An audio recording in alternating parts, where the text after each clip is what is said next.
Hey, welcome back to the channel, and in today's video we're going to teach you on how to use your iPhone camera timer and why you should.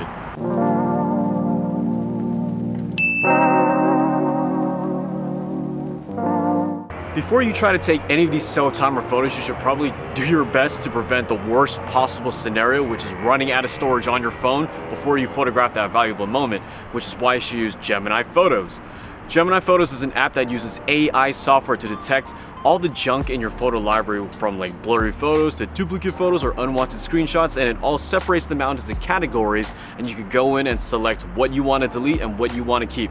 Gemini Photos can do all that for you, so check the link in the description down below to download Gemini Photos for your iPhone so that you can never ever run into the problem of running out of storage before photographing those valuable moments. Alright, so how do we even access the self-timer function? Go to your camera app, make sure that you're on the photo mode, swipe up from the word photo, and then there's tons of options available to you, but the clock on the right, second from the right, should be the self-timer. Now you have a 3-second option or a 10-second option. Most of the times you're going to use the 3-second option if you're close by your phone, but if you need to go further away or you need more time to prepare for whatever you're about to do 10 seconds. The first way that you could use your self-timer on your iPhone is to capture action. Now, the great thing about the self-timer on the iPhone at least is that you could take burst photos at the end of the countdown.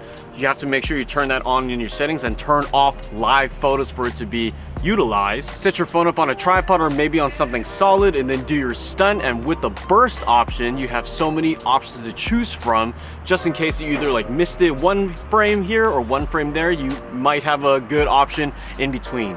The number 2 reason why you should use the self-timer on your iPhone is for more natural looking selfies. Now, we're all used to the type of selfie where we're kind of having our arm sticking out like this and our arm is in the shot. Yeah, we could look a little nice and whatever, but set this up on a tripod, turn on your self-timer to 10 seconds and look a little bit more natural. You could get your full body in it, you could include more of the background. It's just an overall better looking self-portrait because your arm is not in it. Plus, you're more relaxed. The third way to use the self-timer is to take less blurry night photos.